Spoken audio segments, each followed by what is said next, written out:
All right, we're ready when you're There you go. Good morning, DeKalb County Commissioners Court, October 23rd.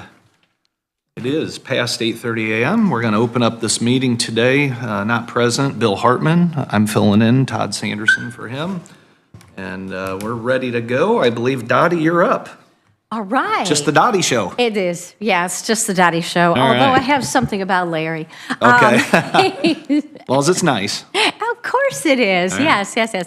Larry and I met regarding his job description. You know, we've been talking about how it needed to be revised. And so he and I met, and we made this whole laundry list of things that we thought ought to go on there. So I created a new one, I sent it back to him, let him review it on Friday. So we're moving on that process so that we can get that finalized. And then the candidate that we had, the one candidate that we had interviewed who Community Corrections and Sunny Meadows and Central put their stamp of approval on. The drug screen has come back negative. So that's isn't good. That's yes, negative. Okay. In this case, negative is a good, positive is not good. Okay, right. So no, this is a good thing. So I sent him a message this morning, letting him know and asking him if he would, telling him that I am officially offering him the position and official, and if he will officially accept it. So Awesome. We're moving on that one also, and we really had 3 thumbs up on after the interview with him. So that's a good thing. That's a tough position to fill, too, so good job. Yes, thank you. And I think the interviews went really well, and there are some people out there who were interested in that position. That's great. So that was good. Central Communications has 2 openings. The posting will come down on November the 1st. We are, of course, running the usual. They have to get with us, get an application, fill it out, have it notarized, get their documents, go to Work One, do those evaluations, and then Central Management then takes a look at the scores and decides, and they do a little bit of their own kind of background because the individual accepts a background check, and then we'll see who gets the opportunity to interview. So we're working on that. It's that one's a long process. I think Brian has mentioned a few times that only about 2% of our population can actually do that type of job, as you can imagine. So with the evaluations that we have done over at Work One, that has really helped us and has kept us keep our turnover rate fairly low, really low compared to when I came on board. Great. So that is really a good thing. The Extension Office, their administrative assistant position, we have had, Alicia has had 90 resumes come in through Indeed for this administrative position. Oh, wow. And that doesn't count the ones that have come in through, hey, one of my friends who works at the courthouse says that you guys have those sorts of networking kinds of things. I don't know what the official number is, but she has a stack. And so that ends October the 31st. And I did ask her last week if she wanted to cut it off early. And she said, no, let's just let it run. I said, okay. So I didn't want her to get overwhelmed with, with the volume. Sheriff's Department office has confinement openings, and so those individuals are asking for applications through HR, and then hopefully they fill them out and they give them to the sheriff's office. So that's what's happening with that. Also with we did one onboarding with the sheriff's office for a road deputy last week. So now I think that leaves 4 who are still in the pipeline, and we'll see how soon that those individuals, pass their tests and can get started. So that's a good thing. Get more people on the road. We've been down for so long. But we're doing a lot better there, though, aren't we? We really are, yes. And I mentioned that to Brady. Their turnover rate has reduced a lot since January 1. Awesome. So, yeah. Community Corrections has they did do some interviews for the Change Academy coordinator. They are still taking, well, as of Friday, they were taking resumes, but they wanted to go ahead and do some of the individuals that they felt, met their criteria. They wanted to go ahead and do those interviews, and then they'll take a look at the next batch of resumes and see about interviewing those. So they're moving on that. They even had invited somebody from DeKalb Central Schools to come in because that position is so important as the liaison among all the school systems. So it's good to have, another pair of eyes looking at that position. Residential facilitator officer, we do have a couple openings there. So that posting is still out. Sunny Meadows has a first shift part-time and a second shift full-time. And so now that those postings are out and about. What's the pay on those, Dottie? What's the full-time pay? Do you know? $15.71. Full-time? Yeah. That isn't going to work. It's pitiful. That isn't going to work. You could get a job at a lot of other places. I won't even say, you don't but even need to fast say food. that. That needs looked at because there's no way I will clean your house for $15 an hour. I know. It's just not going to happen. Yeah. I totally agree. I assume they get benefits for the full time. Right, for the full time, yes, there's benefits, That's almost but of course, insulting to me, so. it's, Okay, wait a minute. How much did you say? it was $15.71, I do believe. Their LTCA? Their LTC, yeah. But I don't know what it'll be for next year. Okay, well, What are you showing, for Susan? 23, 1571 was what was paid in 22. For Okay. 23's budget, right now, it should be, and these are up to 1723. There you go. Still not It's enough. still, yeah, exactly. but thank you for- I thank you, yeah, because 1571 is what That's all right. sticks in my head. Thank you, Yeah. thank you. But yeah, it's still, yeah. I mean, that's not even close to a living wage. That's, okay. Yeah. So, and I don't have the figures yet for 2024, but I'm guessing that it's still probably going to be some on the low scale for that. So, okay.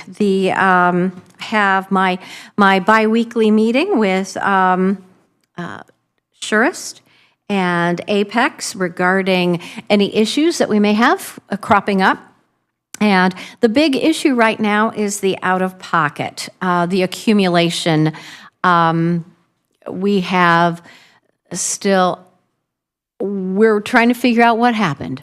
There are a few people that feel that they should, have met their deductible by now, and it's not showing up.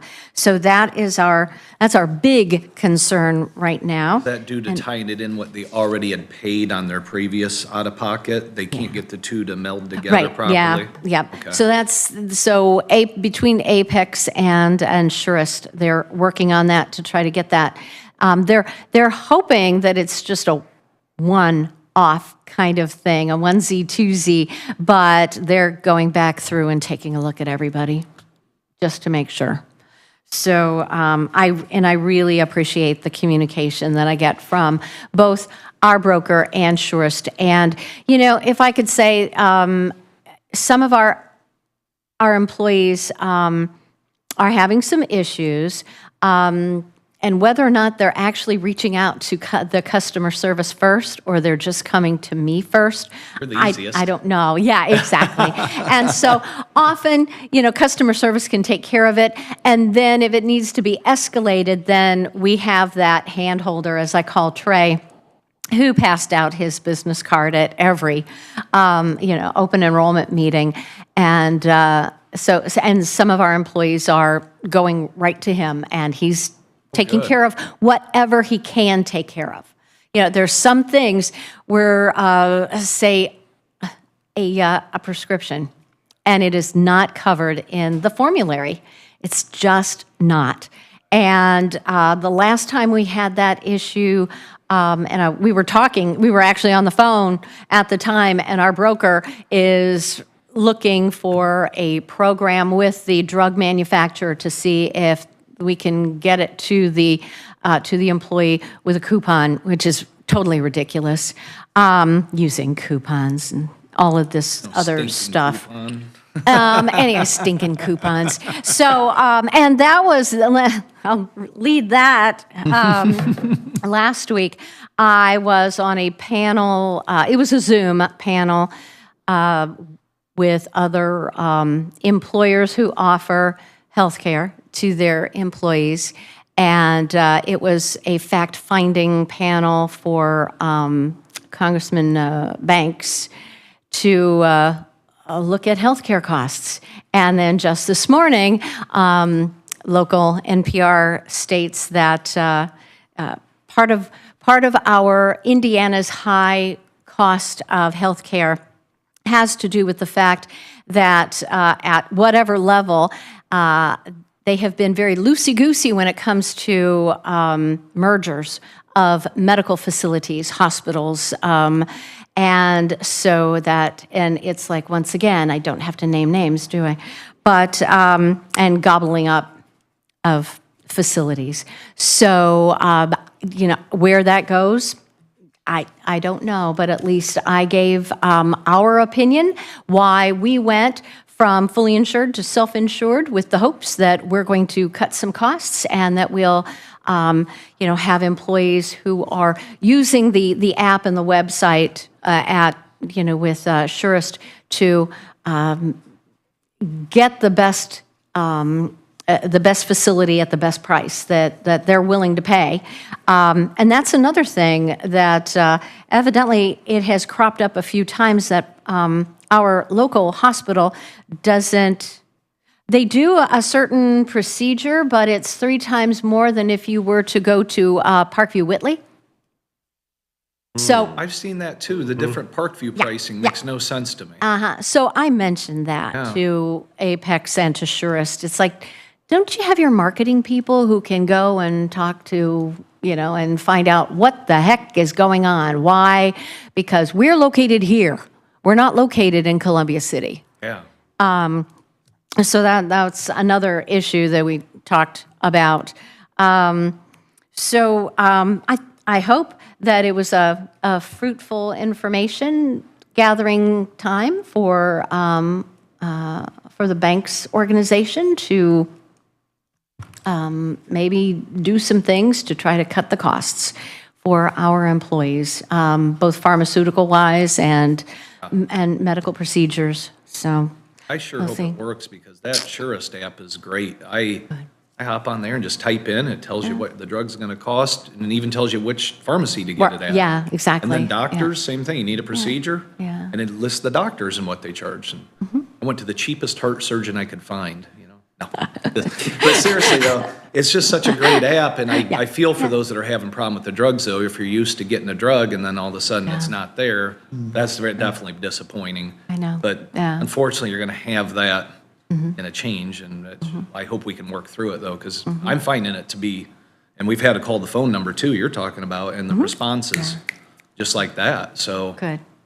I hope that we can work the bugs out, and I appreciate you working hard with the employees, because I know it's, Well, it's a lot of work. important to them. I know, it's a lot of work, and I though. get that. Yeah, I get yeah.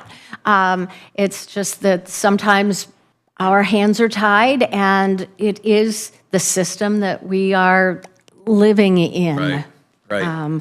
So anyway, yeah, try to figure out what's going on with the park views, getting the satellites to, can't they all be the same? So, Yeah. I don't know.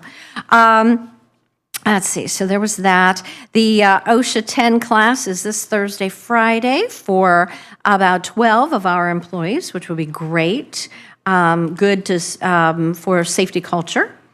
The EEO4, which is a report that the Equal Employment Opportunity Commission, we as a government entity have to do it every other year. So it's in the odd years. This is an odd year. And so working with our software people, the package that we have with LAO, the payroll and HR, they have actually a report that drills down all the information that is required, gender, race, what their function is, the category, full-time, part-time, and also take a look at salary and where it gets all plunked into the system. Now, 2 years ago, we had an issue where the EEOC changed the formatting of it, and there were those of us who were, okay, Johnny on the spot, we've got our LAO report already, and it wouldn't download because it was the wrong formatting. And so I got with LAO. LAO didn't know anything about the change in formatting. And so that had to be hand done. When I saw LAO at the AIC conference at the end of September, I said, so, are we ready? We are not the only entity that uses LAO throughout, Indiana. And he said, well, as far as we know. And it's like, okay, great. So I downloaded my report and did my little check throughout all of that. It doesn't, the EEOC doesn't open their website until October the 31st. So I'm ready to just jump on it and keeping our fingers crossed that goes well. Good. But let's see, and probably the last thing on my list would be keep in mind performance evaluations for our department heads. I have been getting performance evaluations from other department heads, and some had already done their performance evaluations. They have a tendency to do them either the middle of the year, or they will do them near the anniversary date for that individual. And so anyway, I have given you the list of department heads that you will be responsible for providing performance evaluations for, and I have provided several forms that could be utilized for those evaluations, and also some other suggestions, same ones that I give all of our department heads, and the same thing that I use when I am evaluating my employee.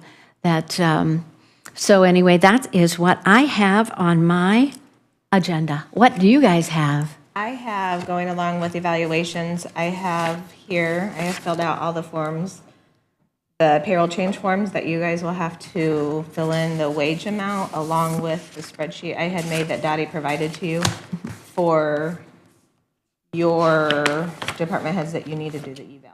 You are wonderful. Yay, yeah, save you guys some effort, so. So we have to fill in. So you have to, I highlighted what needs to be filled in. It's basically just what wage you decide to give in the range and sign it. That's not the actual evaluation form. That's just what has to go to payroll? needs, with all the correct account numbers and whatnot on it. So I filled all that We in. know what their pay rate is, though, don't we? Why isn't that filled in? Because it's a pay up to amount, so the council. Oh, what we believe it should be a pay. Okay. So in here. Go ahead, I'm sorry. What category they are, what they made this year, what the high would be. Yep. 6% is what council did for the majority, but I have a note down here. Okay, Items. gotcha, So gotcha. there's a range between that you have to pick. Gotcha, thank you. And So since they're that's- your departments under you. Under us. then, Yeah. This is But a, council has the final say on the actual amount they pay them, right? council has the final, no. No, they said. Council set the high end. They set the Right, high end. yes. And Uh-huh, then, yeah, We decide where to park it. Yeah. Okay, yeah. Right, yep. oh, we need to talk Yeah, about that. yep. Okay. And yeah, and that's the same Gotcha. information that every department had for gotcha. all of their employees. Makes So, sense. Yep, Makes sense. yep. Yep.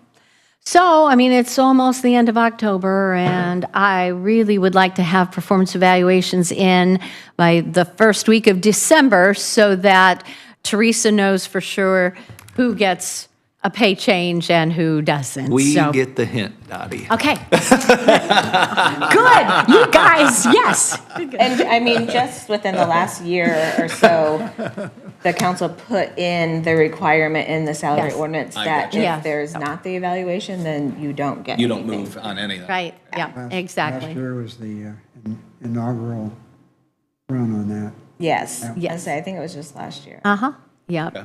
yeah. Makes sense. It's been, in years past, I know council would ask the department heads, whenever they did their, budget, defend your budget meetings, and they would say, so, have you done performance evaluations, and have you sent them to Dottie, blah, blah, blah.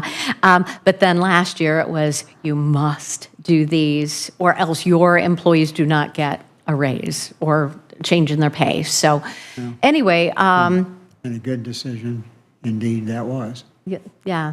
Well, hopefully, and how I coach our department heads is, you really should know, as an employee, you should know where you stand. And you shouldn't have to wait until that once a year evaluation. You should be having these conversations all the time.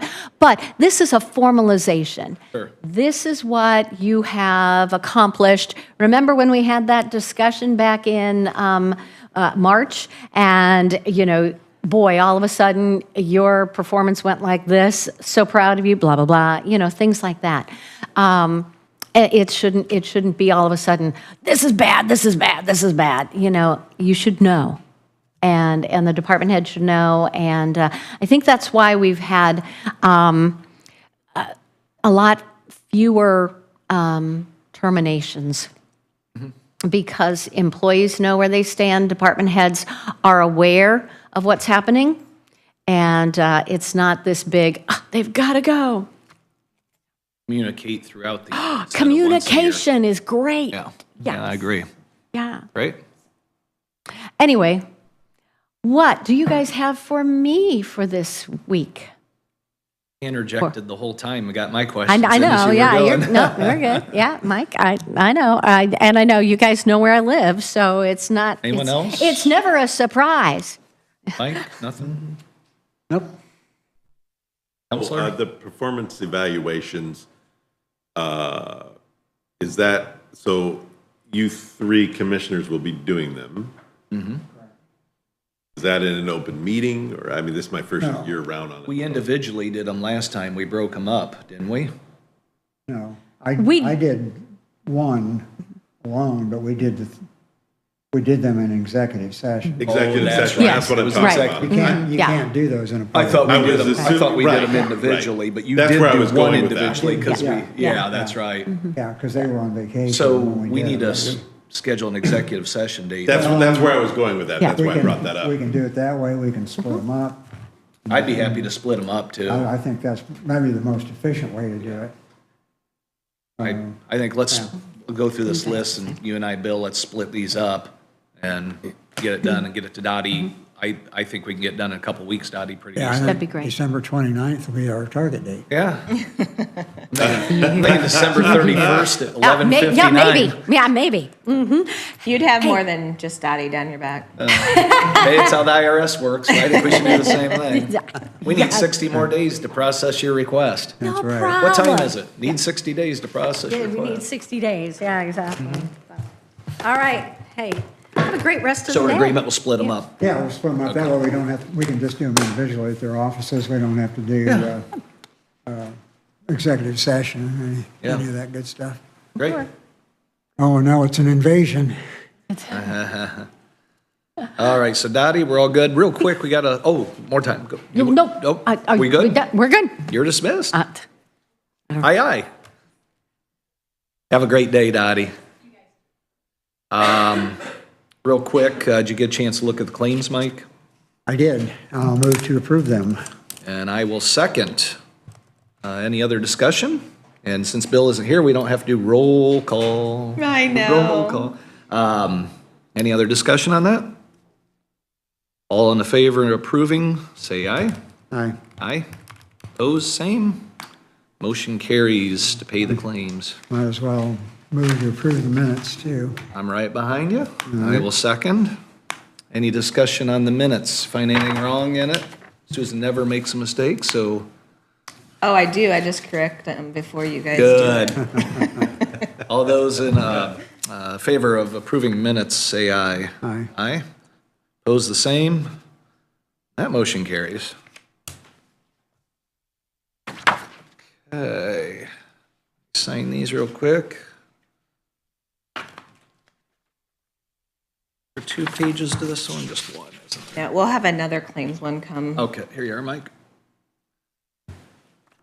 I'm going to save the lease of the old highway discussion for a little bit. Yeah. Same with the fair housing. Any other quick miscellaneous topic anyone want to bring up just to think about? We have the 9 o'clock here with the Learning Coalition. I didn't know if you wanted. I emailed you guys the Christmas ideas that Jody had put together. Okay. Just so you guys keep that on your radar. Yeah. And my other stuff will probably take a little bit. Okay, all right. Well, I think we can start, can have that. okay. I think we can get set up here and start a little early on the presentation. I think we're good. That's a whole minute early. That's- Yeah, I don't know, it's a minute. Mr. Kraft, how are you? Can you flip that? Get out of your way here. And then the mouse on that corner is what will move the. Thank you. Thank you very much for having us. My name is Bob Kraft, resident today, director of the YMCA. And I've been director for 11 years, and the YMCA's been in charge for about 40 years. And we're the largest provider in DeKalb County. And I can tell you what I've learned in the last 11 years, director, is a huge problem we have. Early learning. Just for instance, girl through 5 years old, school age children. In that early learning though, the 0 through 125, we have about 240 on our active waiting list. That's people waiting. And we get a lot of upset folks who they can't go back to work, they cannot without getting some job. So, this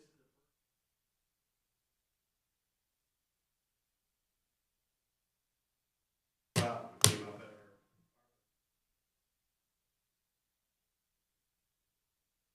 The visioning. Yeah. visioning plan.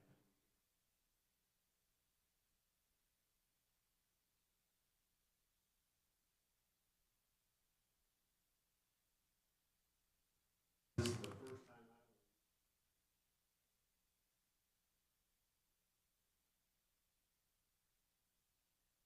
I've cost more space. Families have good quality.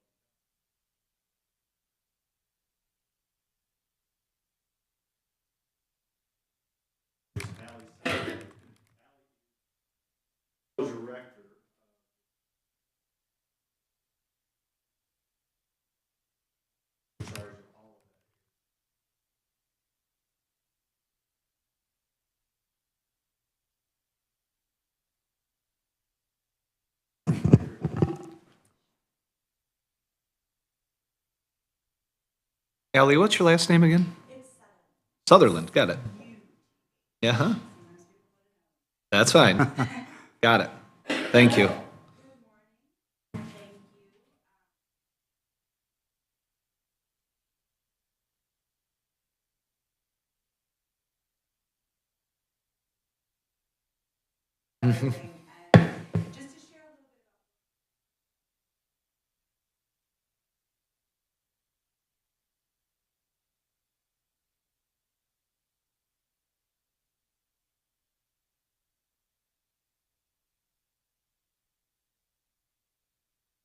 Oh, and then see.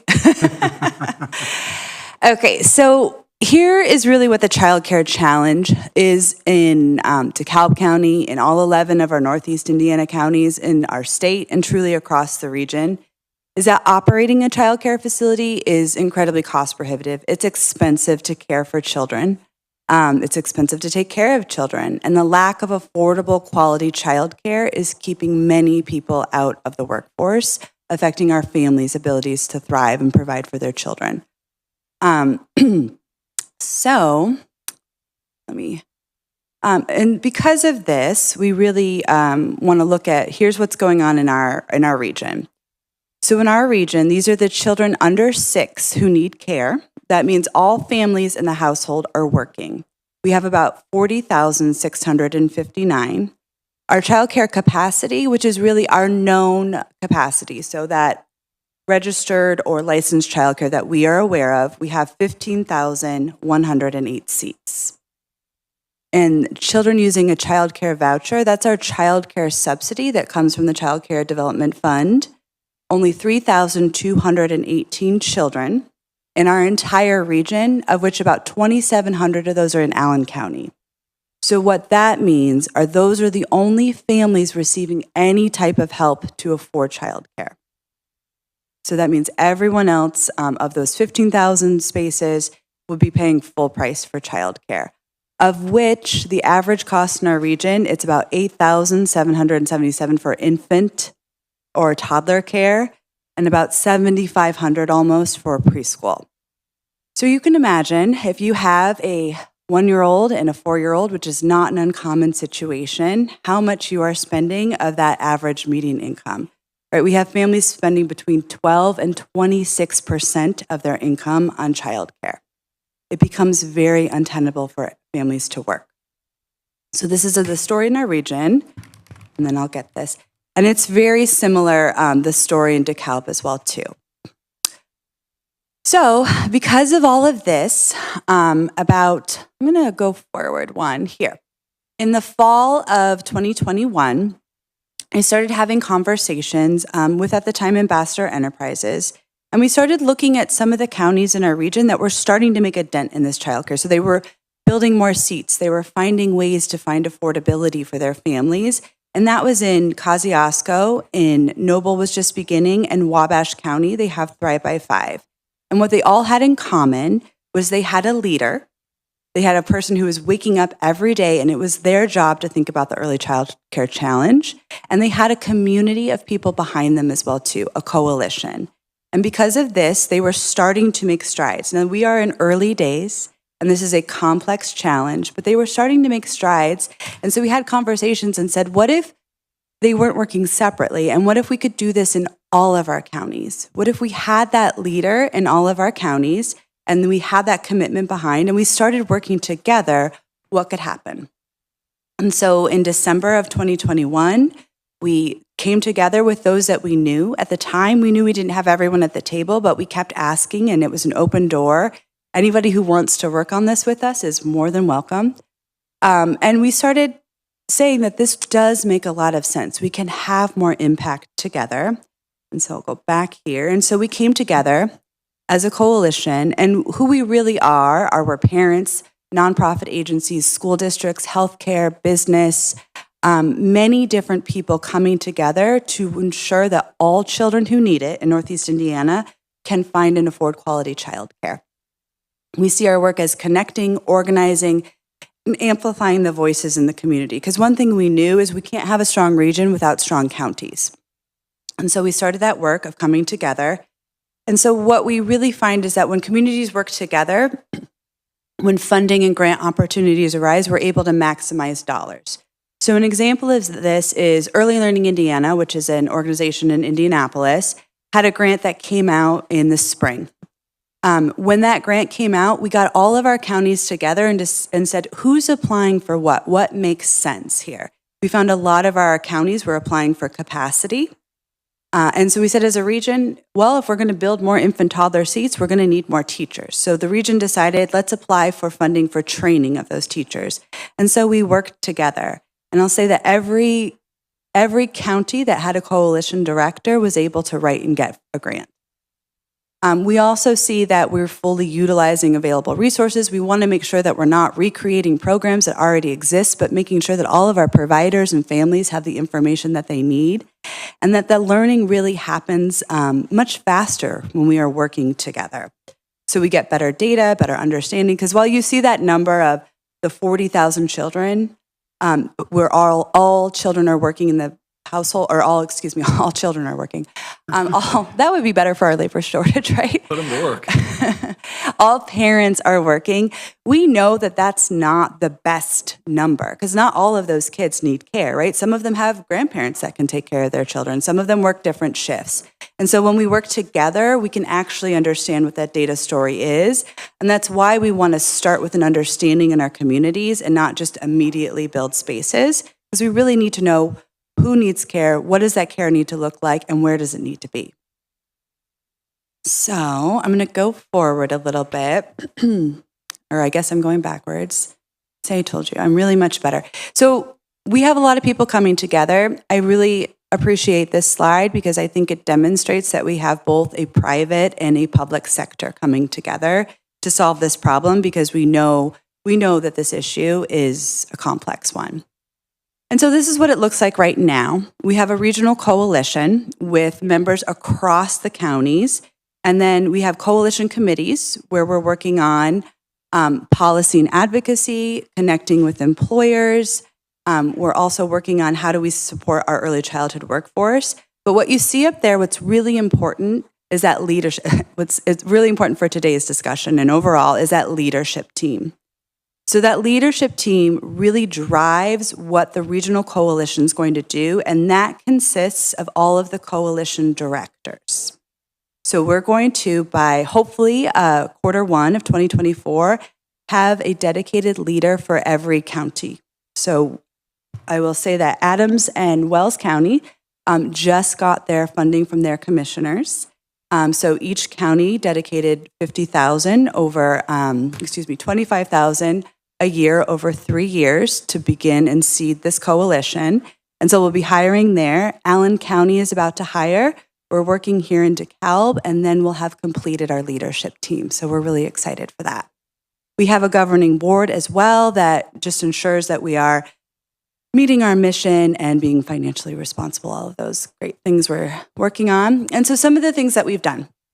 So we know that every county has to strive for that effective leadership. We're excited by Q1 to have all of those leaders in place because, again, we have to go back to strong counties for a strong region. We want to make sure that all of our counties have a voice and that we're working together because we know that it's not just about looking for solutions, but about creating solutions. I think every time I go to meetings, people always ask me, where have they figured this out? Where are they doing this right? And this is, like I said, an issue everywhere, and those solutions will have to come from our communities. We were able to complete an economic impact study. So in November of 2022, we worked with Thomas P. Miller with funding from Ambassador Enterprises and looked at the work-willing families in our region, in all 11 counties, and discovered that we have just under 9,000 families in our communities that are affected by the lack of affordable quality childcare. Because they have no place for their children to go, they are not able to enter the workforce. We presented this in Senate Bill 368, which was a tri-share measure that was splitting the cost of care. And while we presented this, we had 9,000 families. At that time, we had almost 15,000 open positions. We're working as a regional advocacy group as well, too, and that's what I just shared with the Senate Bill 368 with the tri-share proposal, as well as a regional employer group. So we know that there is a grant that will be announced today. It is an employer grant, as long as everything still is going as it should at the state, where employers will have the opportunity for funding to try some different childcare solutions. But we know that that's not necessarily their business, right? That's very difficult for them to have to solve the childcare challenge as well as everything else that they're doing at the moment. And so when they have that coalition director, when they have that leader in the county, they have a partner and they have support in that. And so we're working on making sure that our coalition directors have all of the tools that they need, as well as a childcare workforce group. Because I will tell you that that's the other large problem in childcare right now, is it is a low pay, low benefit job. And so we have many rooms throughout our region that could be filled with children, but we cannot staff them. And so we will have to find a way that we can make this an attractive career. And I'll tell you, as an early childhood person, I think it's the most amazing job you can have, but you can't support a family on it, right? I have a 5-year-old and a 7-year-old. You know, I moved to Indiana 4 years ago with a 1 and a 3-year-old, and I always tell this story of I had a position at United Way that I felt really passionate about. It was August, and there was nowhere for my 1-year-old to go. They wouldn't even take my name for a wait list in a county that had over 300 programs at the time. So it's a challenge, right? And this is where, you know, but what I love about this community, what I love about Northeast Indiana is that those solutions, when we think of that, we come together, we can really do that. And I think that that's an incredible thing. And so I have a lot of faith that we can do this. So we have this opportunity ahead, and we're going to let the representatives from DeKalb Coalition talk with you today, but we wanted you to understand that they're really coming into this larger initiative and working together, because we know that as our counties work together, that we can have larger impact, that funding can really take us further.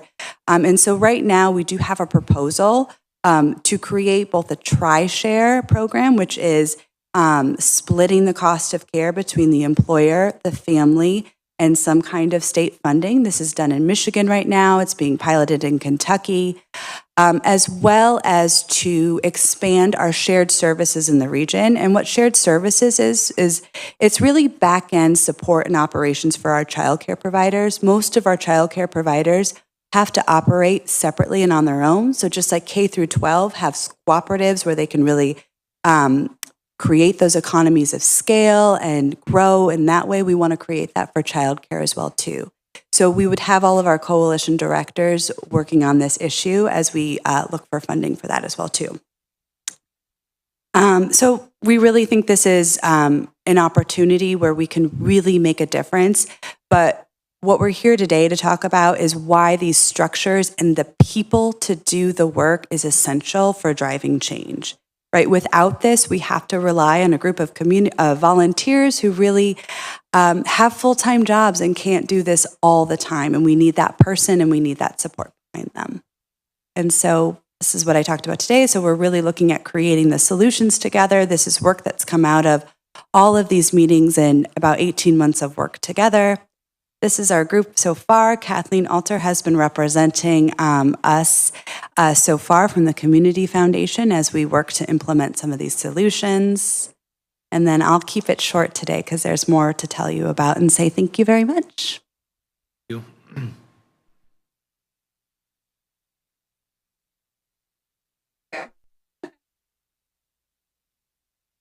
Hello, Commissioners. How are you? Morning, Tori.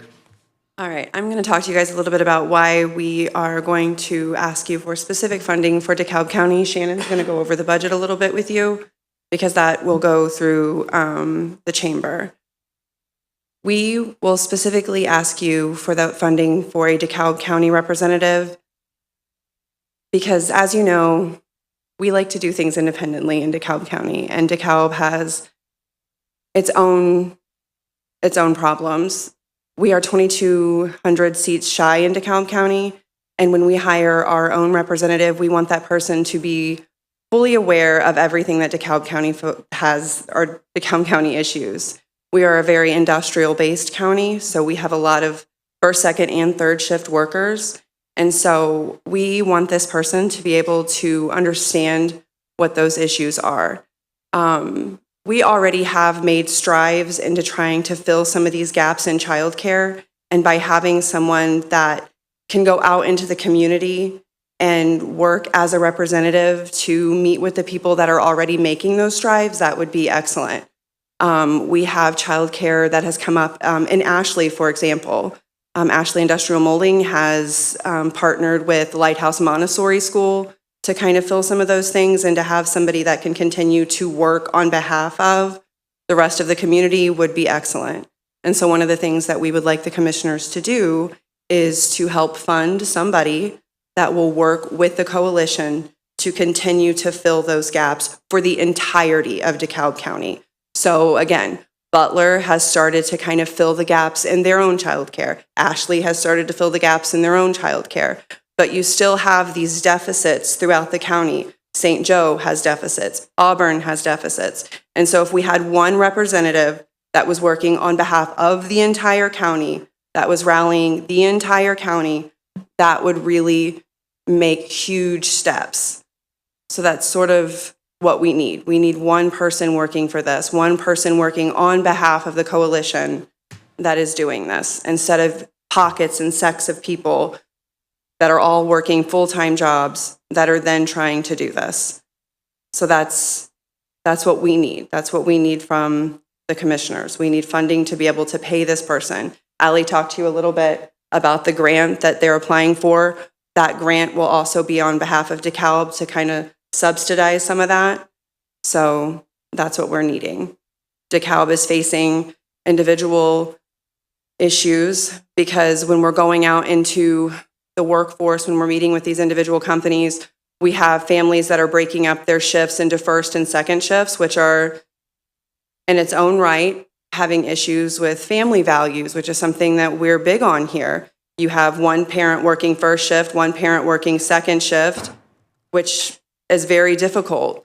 Or you have single parents who are having to work whatever shift they can and then take their kid to wherever they can. And that's not giving them quality childcare.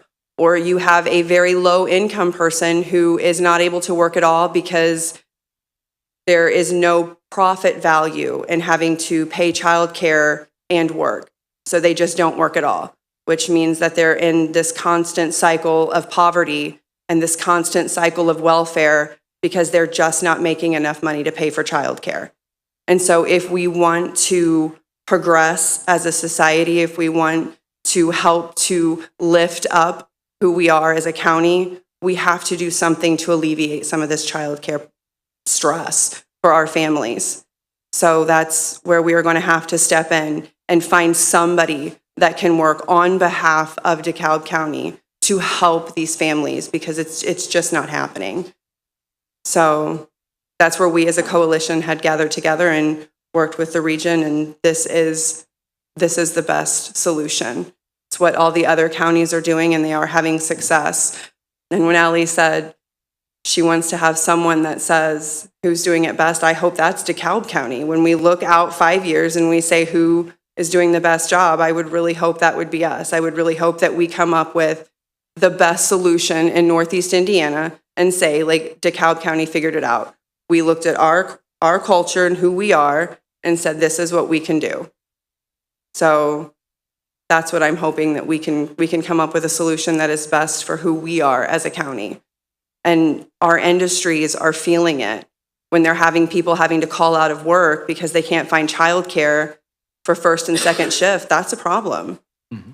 So that's what we need to do. We need to help our industries. We need to help our families. And we need to find someone who can go out there and work on behalf of that. Can you give me an example of success in the other counties? When you say success and the strides that were made, what would be an example of a success or a stride they've made on having a director? No, that's what I'm saying. This is still so very new.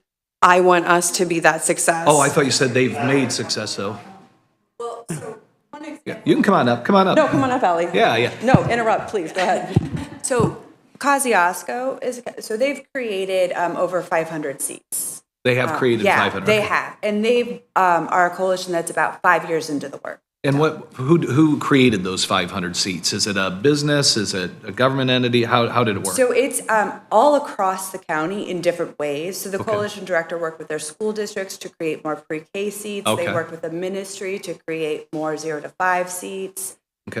Yeah, and Noble and LaGrange are starting to build seats as well as they're piloting a tri-share program themselves to address affordability. Gotcha. Okay. Great, thank you. So that is an example. That's awesome. I'm so glad Ellie said that. So just over the weekend, I was going on and looking at how childcare is working throughout DeKalb County. And when I talked about Ashley, for example, that Montessori school that is working in Ashley that we were so proud of is already looking for a childcare director. And that means that school is not thriving in the way that it could be. So if we had a coalition director in DeKalb County, part of that person's job could be to reach out and help that school find their new director. So these are the things that we need to be looking at for DeKalb County. So if we want to keep up with Kosciuszko, if we want to keep doing this, then we need to have somebody working on behalf of DeKalb County, because it cannot always be up to everybody else who has full-time jobs to do this on their part-time. We need somebody to work on behalf of us to do this. And I think Shannon. Real quick, No, go ahead, Todd. on the tri-share program with the employer, that's not a mandatory thing. An employer has to split a third, right? It's just if they want to enter this program to No, help that's- Okay, I just want to No, make that's sure. a voluntary thing. Okay, as I say, that would require a law, that's why. No, I just want to no. make sure, I didn't know if there was already a law in place for that. Okay, good. All No, right. and then within our own county, they've come up with different like employer share cost type situations where like one industry can share the cost, or like, I don't want to use the term buy seats, but like reserve spots in a childcare. So there has been different sort of programs that have been worked out with different facilities, you know, depending on what works for that facility and that industry and things like that. So there are other ways to do it, but again, it's a lot of different people working out and working all of these independent sort of things, as opposed to one person getting together and working out things together. So it's a lot of spider webbed programs instead of one person gathering things together for an entire community. So, Shannon. My rule, yeah, go ahead. Quick question for Ally. You said Noble's doing a pilot on the tri-share. Yes. Is Kosciuszko also doing the tri-share model? No, Noble's the first one to pilot it. Okay, and that's through the commissioners? Yes, it was through their county. Okay, all right, good, thanks. Okay. So my role with you today is just to clarify exactly what our ask is. So the Chamber Foundation, a 501c3 arm of the DeKalb Chamber Partnership, will be the operating or fiscal agent for the Early Learning Coalition. So the Early Learning Coalition sits under the umbrella of the Chamber Foundation. And so on behalf of the Early Learning Coalition, the Chamber Foundation is asking for a $50,000 over 4 years, so a total ask of $200,000 from the ARPA fund to help launch this program. So what that will allow us to do, that takes care of about half of our budget per year for those 4 years, which allows us to get launched. That combined with some other grant funding that we're hoping to secure both from the region and then local employers and local funding will help us to get a starting point. It'll help us to hire that county coordinator, for that county coordinator to start doing the work and hopefully start having some proof of results and building capacity, bringing people together, convening programs, convening employers, just as the work we've started over the last 6 months or so. And then at that point, when that funding has expired, then we will be in a better position to have sustainability involving our business community and other community stakeholders. So the goal is to not have to come back to the commissioners on a regular basis for a regular ask, but this gets us launched so that we have a proof of concept and ROI to take to our business community and get their involvement in the long term. And that's the model that we've seen be successful in the other counties. Kosciuszko County's program, Launchpad, is a very similar concept to what we're doing here, where it's a partnership, it's housed within their chamber, but then it's a partnership between their chamber, their United Way, and their community foundation. So here in DeKalb County, the three organizations that we've seen come together are the Chamber, the Community Foundation, and the YMCA. And so the three of our organizations have kind of been the spearhead, with the Chamber Foundation being the fiscal agent to operate the fund. The future of the fund, we'll see after those first few years if it continues to live within the Chamber Foundation as it has in Kosciuszko County, or after 5 years, we'll see if it maybe needs to roll out as its own 501c3. Right now, the Chamber Foundation really acts as an incubator to house that early learning coalition as we build it up, get results, and determine what the best path forward is, which will all be managed and governed by that early learning steering committee, which has been meeting over the last several months. And do you think that this, after 4 years, you're thinking this could be self-sustaining at this point with business donations, and the government could wash its hands of it financially after that? That's the hope. There might be other opportunities for project specific, for example, like a tri-share model or other opportunities in the future, and we'll evaluate those opportunities as they arise. But for the actual operation of the coalition, really relying on community and business support is the model that we've seen be successful in other communities that we'd like to replicate here. And really, as the chamber director, that's what I've heard from our businesses, is similar to what Bob said. I've sat in these meetings over the last probably 10 years talking about the early learning problem and the value of early learning for our workforce without seeing a lot of momentum. And so when the regional coalition held the meeting last fall to talk once again about early learning, I walked into that meeting saying the chamber is not walking out of that meeting without doing something. I'm a doer, and I was tired of walking into meetings where nothing was getting done. And so, I am really excited about this opportunity to partner with other organizations.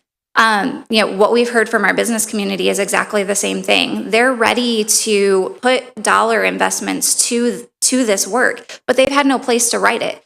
I remember talking with a representative from Thermatru a few years back, and she said, I see the problem. I see it in our workforce. I see how it's impacting us, but I don't have a place to write a check. I don't have someone that's working on this. And so that's part of what the Early Learning Coalition does. It's almost that clearinghouse for dollars coming in, as well as people, skills, resources, all of those different things to come together and then be distributed out in the community in the most effective way. Thank you.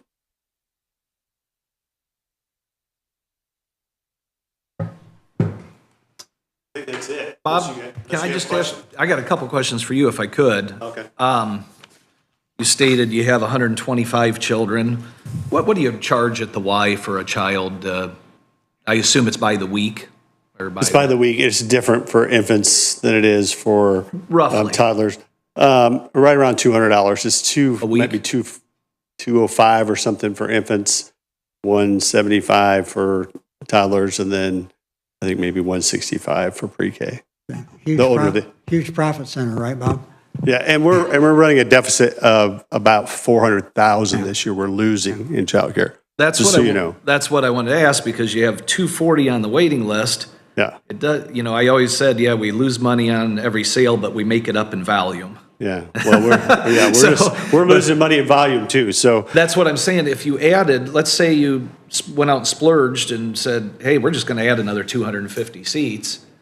Now you're going to lose $1 million a year? yeah, we're raising our prices currently, and then looking at other ways to get funding from the state. In the past, the state has provided some funding that was very, very helpful. Fortunately, we carried some of that forward so that we knew we would be able to survive this year. The only reason my biggest concern is for single moms or single dads, because they have no option. They have to work. They either have to be on welfare or they have to work.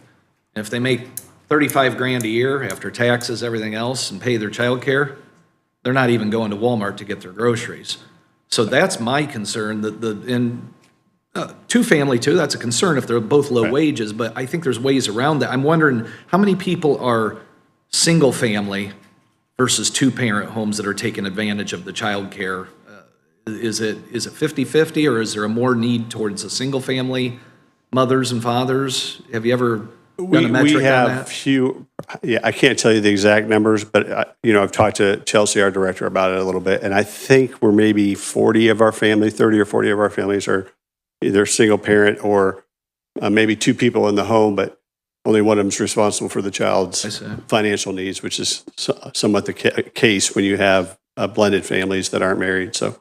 Because the only reason I say this is if you, let's say you say you're going to raise your prices, let's say you go to 250 and someone working, one of the parents is only making 600 a week, 700 a week, they're better to stay home. I mean, when it's Yes. really said and done, they're Especially better. if they have 2 children. Yeah, Especially- because even if they, unless this is free somehow. Yeah, Now, no, to be there are- free, there now are we're talking, children that have vouchers in Right. our system that get their childcare paid for. I think we have about 15 or 20 of those. that was my next question. How do you get a voucher? What's the Well, and- threshold? and- Or Ally might be able Ally, to tell could you the answer exact that? numbers, but the numbers are so Come on up if you don't ridiculously mind. I'm sorry. low that you have to make. That's I can what I'm tell you wondering. this, It's ridiculous, and people cannot survive and be able to make what they have to make to qualify for the voucher system. So that needs addressed.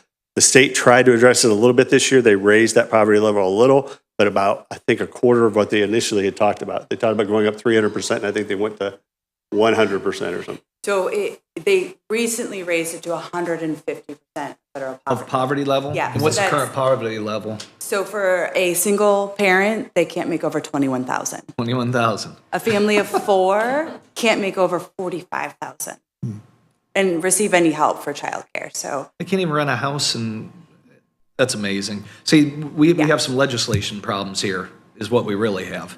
which is also why that's part of the regional coalition of there's policy, like that every county is going to come across this, there's policy issues, and our voice in Northeast Indiana needs to be strong, and we need to say that, so. I get it. Okay, thank you for that information. Of course. And this is a huge issue. It's come up, and as Bob said, virtually every conversation. And we've been looking at this regionally with a lot more zeros on the end at the Strategic Development Commission. And I think this is one of those things where you have to take, you're not going to find just one big solution all at once. This is baby steps. The shared services component of this, I think, is really important. If we're going to build capacity, we've got to be able to make entry into childcare as a profession or as a business easier to do. Shared services really makes a difference on that. I think having a local director is a huge advantage in terms of recruiting as well. I still have some questions on the tri-share model as an underpinning for the whole thing, but I think it's workable. I know it's working fairly well in Michigan and in some other spots. So that 9,000 workforce or 9,000 people who would be in the workforce, but for not having childcare is a significant number when you look at the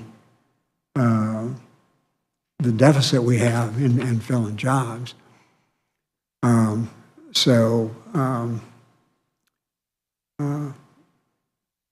I'm certainly supportive of having some participation. I think it's. I mean, if you look at this group of people, have a very big level of confidence when I look at this group that's come in here to talk to us about this. I would like to see DeKalb County government have some sort of a leadership in a position in partnering with one of the biggest solutions. I mean, when we did our strategic visioning, this and access to mental health were the two issues that came up in every single workshop we did. I think it's incumbent on the government to look at ways that we can facilitate moving this forward. Has this ever been taken to, the state can only do so much as far as like taxes, in other words, where 3.4% tax rate in Indiana. So if a company donates, let's say, $100,000, saves them a little bit, but not much. But at the federal level, when they pay 20, 30, 40% tax, has there been any push to get the federal government to allow like a double tax credit? In other words, you give 100,000, you can write off 200,000 on your profits for childcare. You know what I'm saying? Could we push our, and I'm still like this, don't get me wrong. I'm just saying as an idea, it's a money problem any way you look at this. You say you can't build because you'll lose twice as much money. The money has to come from somewhere, and you can do the tri-state, that's fine. But as business profits get squeezed and their costs to their employees go up also, it's hard to squeeze a check out of them. Now, there's a few that are gonna say, oh yeah, you need $1 million, here it is. I understand that. But for your average mom and pop small business, it's hard for them to pull a few $100s out of their pocket sometimes. But if the government would come in and say, hey, you throw 100 towards childcare, you can write off 200. You know, that would be it'd be nice to get our legislators on board and help with this issue, because let's just face it, it's gonna take money, you know, and having a director might be a good step, but the director's gonna have to push hard, and this group is gonna have to push hard on the government to change our taxation, because you can't tax a single mom and a business that a single mom works for. If a business can only afford to pay a single mom $19 an hour, they sure the heck ain't writing a check for 10 grand to take care of the child. If they could, they'd give the employee the money. So I see that as the main solution, is getting the government to give bigger tax credits to those for childcare. You know, they can't even elect a Speaker of the House. Well, yeah, the Republicans are completely insane right now, so there's no doubt Yeah. about that. These kind of programs and these kind of solutions have to start locally and regionally. I mean, you can't look at the federal government as any kind of a partner in things like this. It just doesn't happen. Well, I didn't say partner, but the federal government does give grants. They do this and that. The problem is with the grant process, it's 3 years out, and if you don't make it, sorry. Whereas if they, to give you an idea, like the PPP program, the Payroll Protection Program, not only did you get to expense they gave you the money and you got to expense it off your payroll too. It really helped. Now, it could have been avoided by not the reaction we had to COVID, but here nor there. I think if the government doesn't get involved and supply money, a director is fine. I think it'll do some good, but we need to really push a change in legislation. That's what I see the problem here. And that may be achievable. Come on up if you want. That may be achievable at the state level. Yeah. For sure. I think there's a willingness in the General Assembly to look at some different ways to participate in the funding. Yeah, or if the state wanted to throw a blanket amount out, that's fine. You know, but the money's got to come from somewhere other than. And I think so this director person, their job would be to go out, gather the information, and then push it back up into the region, and then the region would go out and do the legislative and making sure that's gathered. But you need a centralized point person to continue to gather, push out. It almost would act as like a funnel. You got to have a chief to guide the Indians for sure. Yeah, exactly. I agree with that. Exactly. And I think that the idea of keeping on point with quality childcare and being able to understand exactly what is needed for our specific region or our specific county is very key. So again, it's always gathering the data and then pushing it back out so that we always know what's needed for even legislative purposes. So. Okay. If I could just say one last thing, just wanted to clarify something. This is not something that's going to help the YMCA. In fact, we're putting money into it. Right. I know. Because I believe so strongly in it that the Y is willing to be the employer of this person, so they have health benefits and all those kinds of things, and workman's comp, and so we're participating in that way as a support person, and maybe providing office space if they need office space. The only way we're going to benefit probably is if they do some of the shared services training for employees and teachers. That'll be a great thing countywide, because we're always trying to do trainings for our teachers and try and recruit and elevate the job of teaching our most valuable possession, that's our children. And elevating that job in the community, in the world, is an important thing.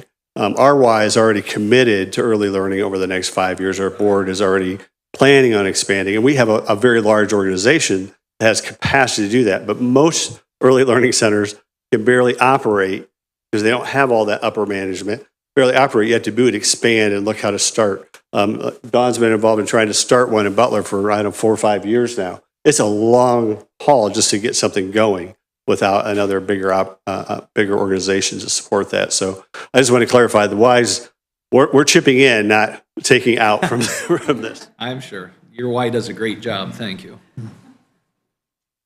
All right. Go ahead. You're more welcome.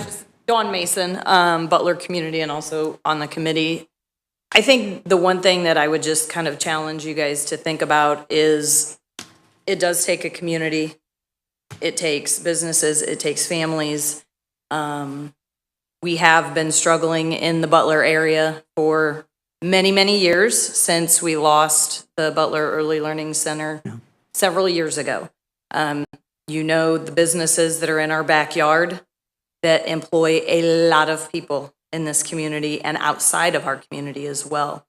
So we see people who live in Hicksville, maybe work in Butler, but have to bring their kid to Auburn for childcare.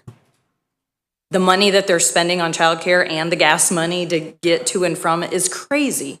So I think the biggest thing is, in working in education now, and you talk about legislation and how crazy it is, and from an education standpoint, they are pushing career tech ed. Career tech ed is great to get people to work because employers need employees. They're not going to get employees if they have to stay at home and take care of their kids. So it's an ugly revolving door, but the state is going to have to fix that problem, because even if they push education, education, education to our high school students to get them in the workforce, they get the education, they come out with debt, but then they can't work either when they want to try to raise a family. So to speak to that, you're 100% accurate on that side of it. So I look at this and I see an amazing opportunity for us to partner with businesses, because we have had many people in our Butler community say, how can we help? So it's there. Thank you. And I think that's the way you have to really approach this, and that's what makes the businesses consider this isn't an expense, this is an investment. It has a return. If you can get these folks back in the workforce, if you can cut your absenteeism, if you can facilitate making entry into childcare easier, it all comes back in spades in a return. So, I mean, that's been my view on it. It's an investment in the community.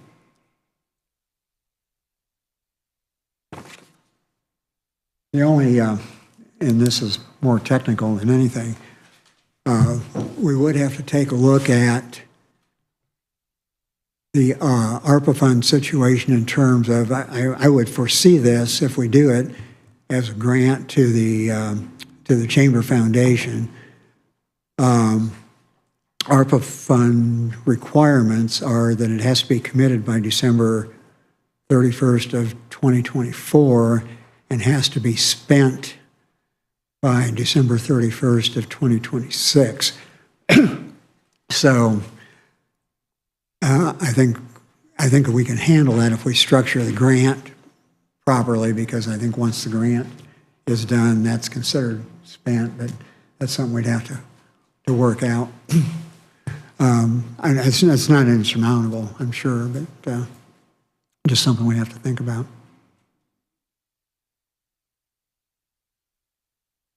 Questions? Anyone? Just that to be committed by 2024, can you, I would think, I mean, it's easy enough to draft legal language that commits ARPA money prior to that, but I guess there might be a state rule that, I mean, if they say committed by 2024, I'd assume that then it could be spent in future years and. Correct.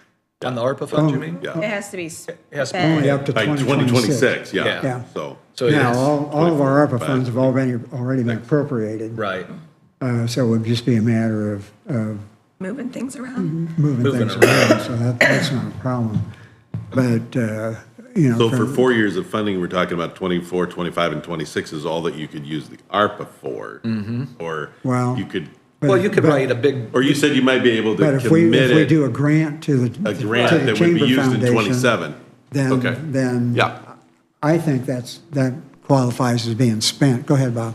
okay. I was going to say, as the years get closer to 26, we could spend all the ARPA funds in that last year and bank all the Yeah. funds that we've raised from Yeah. businesses. right. And then we would just have maybe 100,000 left going into the following Right. year from businesses. Yeah, you mentioned 50,000 a year, but there's no reason you couldn't write a check in 2026 for 100,000. You know what I'm saying? It's- Yeah. You know, if it Okay. needs to be spent, That makes you just, sense. you can accelerate the Was payment. it 50,000 a year or 50,000 over? 50,000 a year, $200,000 commitment, right? Yeah, Yes. yeah. Okay. Well, for the record, I think that is an outstanding use of ARPA funds. Okay. All good on this? Okay, I'm going to close this subject then if there's no more input. I appreciate the information, and I will be speaking individually. Could I get some phone numbers, if I could, please? And I'd like to reach out individually and just learn a little more. And I know Bob. I know where to find you. When I come work out, I'll see you and talk about it. But yeah, if we could, oh wait, we have the phone numbers, don't we, written down? Did everyone leave their phone number on the sheet?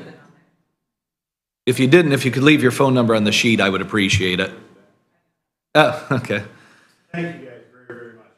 Great presentation. Thank you. Appreciate the information too. Thank you.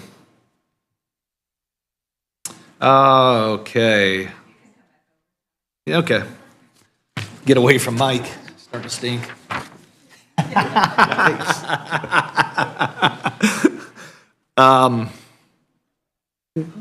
One second. Ally? Two things. What, do we have are we on some sort of a timetable here? I mean, I'm assuming this is something that we want to act on at a commissioner level fairly soon.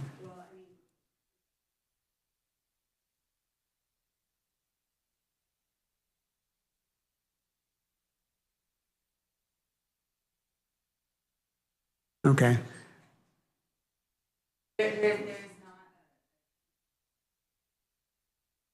Okay, Okay. okay. And we still need to get together again. Yeah. I think I may want you to come into the Mayors and Commissioners Caucus and have some conversation. Okay, okay. Thank you. Thanks, Ally. So let's move on to the highway lease. I didn't read it, but Andrew read it, and I was fine with it, but then somebody mentioned that it's called Old Bridge something in there, but then I didn't see anything about the bridge in the middle of it. But then somebody said there was a bridge deal originally that never got consummated. so here's how it So works. that would be my concern right now, is that they put the bridge in the title. We ripped the bridge out, and within 5 years, we were supposed to do something with it, because we received, what, 50 grand from the feds or state or someone? 67,000. And we didn't, so we wrote it all back, the money. And then they agreed to buy it for what, 50 grand? 50,000. And didn't pay us? Subject to engineers inspection. Didn't pay us, but not because they didn't pay us, just Right. because we never got, it just Right. never got through. Yeah. And now, so we have a junk bridge that needs scrapped. So the scraps were something. Some of the bridge is good. They can still use part of the bridge, but a Okay, good part of the bridge is not usable. okay. And Hetman wasn't. I mean, they started this inspection back Right. when they moved the bridge out of the weeds. So that's my understanding.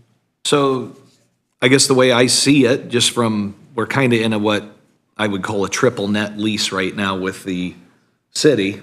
We're paying, well, there are no taxes, but we're paying all the maintenance, we're paying the utilities, we're paying the repairs, we're they have no investment per se in the operation of it. And plus they've had her 300,000, but they haven't been able to use the property. So we are getting the benefit of the property.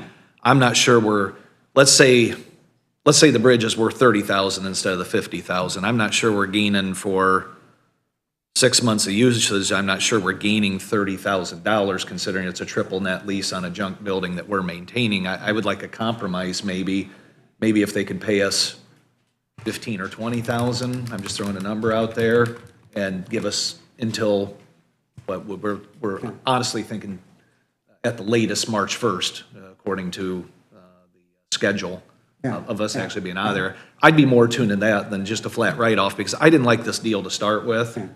And Well, I didn't either. I remember too, when we talked to them. Neither one of us made the deal. No, but I remember though, talking to the mayor, he said, hey, if we run over, you won't have a problem with us staying there, will you? Oh, no, Todd, that's not gonna be a problem. A few months, don't worry about it. So to write off 50 grand, I got a problem with. I can write off at least half of it, knowing that the bridge was junk. And, But on the other hand, we only paid them $1 for all the time we've been there. oh, I get that. But that was part of Yeah. the sweet deal of That was- them. yeah, the And we didn't purchase have, because we had other interests, I think, would have bought that property. I mean, the city was the best place Oh, yeah. for it to go. Yeah, by far. So we did them a favor too, in the fact that we made it easy for them. Hey, here it is. You know, it's contingent to your property now, or contiguous to your property. This is gonna be perfect. Here nor there, I'd like to go to the mayor and say, hey, pay us 20. And let us stay till March 1st. How's that sound? That's 30,000 off, and you still got some bridge to use. If not, pay us nothing, give us the bridge back, we'll take it to Omni Stores and scrap it. No, seriously. Oh, well, yeah. Is March 1st going to be enough time for Ben to have all this stuff out? Because I thought he was asking for on like here till we April. have April, the end of 30th. April. is what End of we April. decided Okay, on. whatever it might be. Let's get with Ben, and let's just throw a number and a time frame out to the city, but, Well, we were, at the construction meeting, we talked about the timeframe. Right. So April 30th is. That is was the what drop they- dead is- date. Is what they wanted to extend it to. but I think they'll We get it don't- done probably before won't then. need it, yeah. Yeah, especially since we've had good cooperation with the weather Well, the overall. weather's been great. It was up to 70s again this week. Unless you're Yeah. farming on Saturdays, right? Is it- 7 Saturdays in a row, you haven't been able to farm. Is there any So- way to get an accurate estimate of the value of the bridge? Yeah. Because as an attorney, I like, to get an accurate estimate if we're gonna be selling it for Yes. 50,000. The city Are we is- giving away a 200,000 bridge for We're not giving away a 20,000? 200, we've How got, do we know what it's worth? The city has had it inspected by a structural engineer. Okay. So they'll be able to tell you pretty specifically what the situation is. as a bridge though, let's be honest, it's really worth zero because it was a specially made bridge that they have to re-engineer anyway for their purpose. Its real value is in the tonnage. That thing weighs A lot. a lot. And at $200, and you can get, if you strip it off the wood, you can get what's called clean scrap. You can get cast scrap out of it. That bridge would probably bring I'll bet it'd bring 15 grand in scrap pretty easily. Now, you still got to haul it there and You got a lot everything. of- Yeah. So that's why I'm coming up. I would like to just give it to them for whatever the scrap value is, and they throw in the lease, give us the lease. That's going to be my suggestion. And So are you asking Andrew to do that, or are you wanting to talk to them? I think Andrew ought to write something up. I would like to ask for 20,000 until end April on our lease. Well, And see if they agree. I mean, I think that might as well have some sort of a, maybe a motion and a vote. That's on what I'm it. saying. Okay. I'd like to make a motion that we amend the contract for payment on the bridge to $20,000 instead of $50,000, and that they extend our lease with no fee till the end of April 2024. That's my motion. What, how many thousand? 20. Right. I'll second that, yeah. We're basically making a counter proposal. We'll see what they say. Are we in any kind of jeopardy in operating without a lease during this period of negotiation? Well, That's my only I concern. mean, I think we're probably sort of on a month-to-month situation, but it's month-to-month for $1, a month or something like that. Jeopardy, I wouldn't say jeopardy. I don't like operating without a lease, but we're there. I mean, getting getting it wrapped up sooner rather than later is best. I think the end of September was the last day we were under the old lease, right? Yeah, and I think we can just ask him for a continuance. So Eric sent you the lease. Updated, yes. Yeah, so if you just respond to him with, Yep. with that, I think we're. I will do we're that. good then. Okay, I will do it. Okay. All right, so all in favor of that Oh, yeah. motion and second, We say should aye. vote. Aye. And I here, opposed to the same, motion carries. Hey, let's, any other miscellaneous topics before I go to? The fair housing thing. The only thing, and I don't know if we can talk about it today or not, is on the 30th, we're having the solar meeting in the morning. And then Bill's wanting to extend it over and have a night meeting on November 6th. We're not going to do that. I already talked to Bill. That's what I needed to know, so I didn't have to give notice. Just going to cause problems. Nope. I will verify it, but no, that's, I would, I don't think it's necessary. I don't see any reason to cause fights. I don't think the message could have been any more clear than it was at the Plan Commission. Land Commission So made I- themselves clear, we've made ourselves clear, Solar's made ourselves clear, anti-Solar's, it's, yeah. And we don't need to talk about the generator today because we're still getting a quote, correct? Yeah, we got to get quotes over 150,000 on the We have to generator. get bids. Or bids, yeah. Yeah, and I also found out that we will also have to go to the BZA for a building standards variance to put it out there in the corner. Okay. too. So, which shouldn't be any Which big shouldn't be a deal. problem, make No, it look nice and, no. That's all I have okay. besides that. Mike, anything Fair miscellaneous? housing. No. Well, real quick then, let's talk about this ordinance, because I'd like to wrap this up before the. Me too. If possible. And we can continue this discussion, but what are your concerns on this ordinance in 2 minutes, Counselor? Yes, sir. So, I guess it would come down to, politically speaking, there's Democrats and Republicans, conservatives and liberals, different views of what fair housing law ought to be. And I'm not expressing an opinion one way or the other. Right. This enacts into county law what I think is already in the state law, which kind of parallels the federal. And there are federal case law interpretations of some of the meanings of these terms for the non-discrimination and so forth, and all of that is kind of in here, but it seems to parallel, I think, the state and the federal law. So I don't know that it necessarily changes anything. I think that the state already has laws against discrimination in play. Apparently, not every county has these laws enacted locally. Let's do this if it's okay with everyone here. Let's all get a chance to read it well and get Bill to read it well, and let's act on it next week Yeah, on the 30th. I don't think. I don't want to put Elisa off on this. It's Alicia that needs it, Rogers, right? That needs the. No, it's Natalie. Natalie. Natalie, not Alicia. Why did I say her? Soil and water. I get them all confused. Yeah, but so why don't we do that? Okay. And we'll be more well-informed. I don't think that's going to throw her off too far. And let's either. table, so we're going to table that for the 30th, okay? So table it. I'll just add it back on. I have no miscellaneous topics. Going once, going twice, 3 times? See? Make it quick, we're going to break. No, just kidding with you, but no, we really are going to break, so. Okay, my apologies. I'll We- this we- this quickly.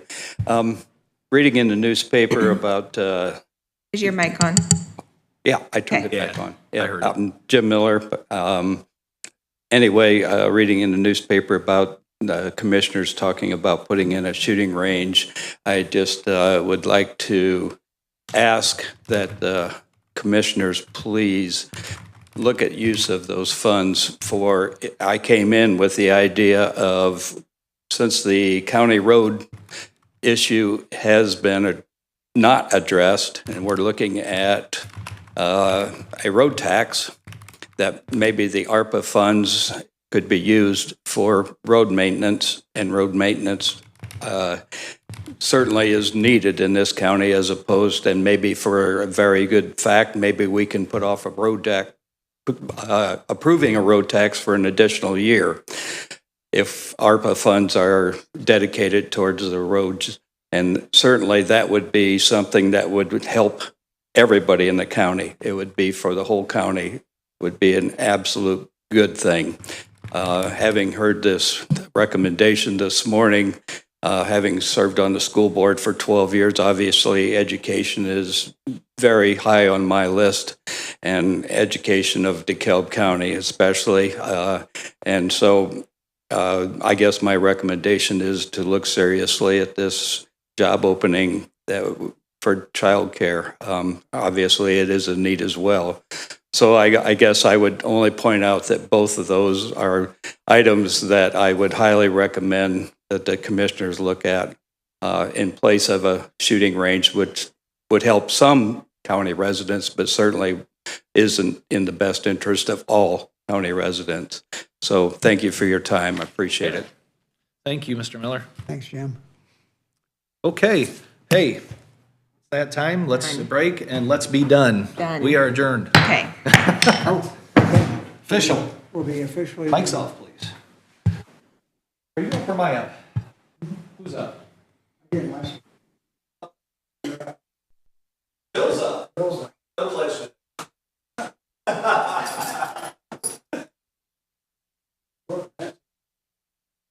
Oh, man.